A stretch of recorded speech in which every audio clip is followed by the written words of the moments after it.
And good evening, and thanks for joining us for KRDO News Channel 13 at 5 o'clock. I'm Greg Miller. And I'm Dana Clemens. First tonight, that developing story out of Colorado Springs. 4 people are dead, including the suspected gunman in a shooting spree. Investigators right now are trying to piece together what exactly led up to this morning's shootings. They say it all started around 8:45 this morning at a home in the 200 block of North Prospect Street. Witnesses say they saw a man try to set a home on fire. Then the suspect shot outside of a home near Platt Avenue and El Paso Street. Officers found the suspect a few blocks away near the busy intersection of Platt and Wasatch. Investigators say that's when he opened fire on police officers. We do have the suspect shot by an officer. We were first on the scene when police say the suspect opened fire. The suspected gunman later died at a hospital.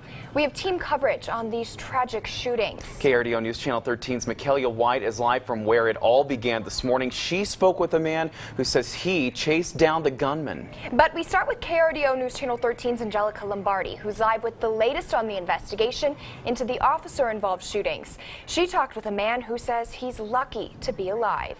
It's a story you'll only see here.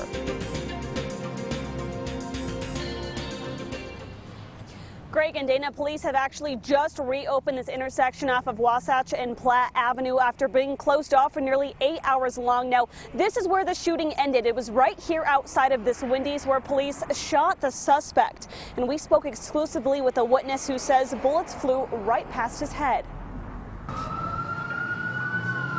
If I didn't hit the ground, I'd be dead right now. Ross Trottier was just feet away from the suspect who opened fire in front of this Wendy's. And the cop pulled up and said, "Drop your gun." And as soon as I heard that, he got under my stomach in the median, and they started shooting at each other, and the bullets went over me.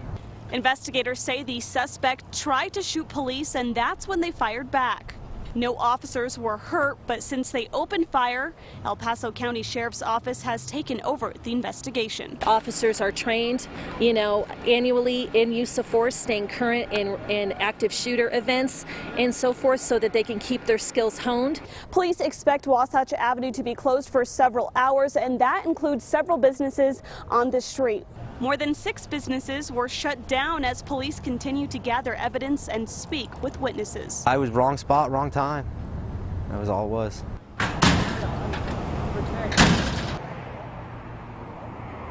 And again, this intersection just reopened and those businesses are back up to normal, but police ask that you just be cautious when you're in this area as several police officers are still investigating.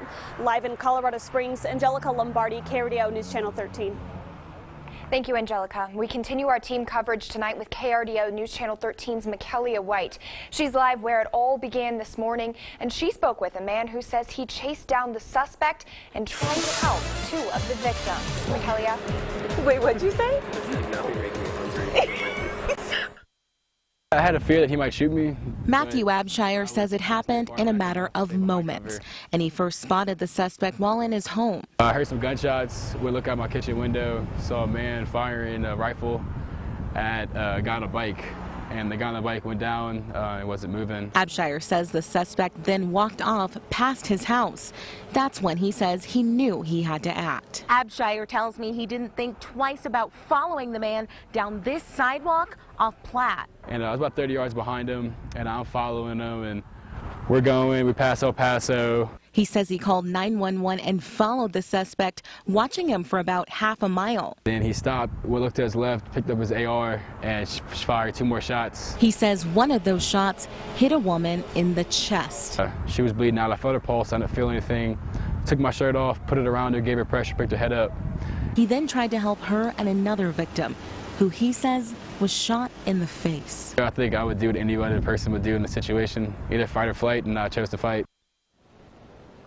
And that was Mikaela White reporting. Meanwhile, police are also investigating a 3rd scene from this shooting. This one is near Prospect and El Paso Streets. A woman's body was found lying outside. Witnesses tell us 2 women were sitting out on the porch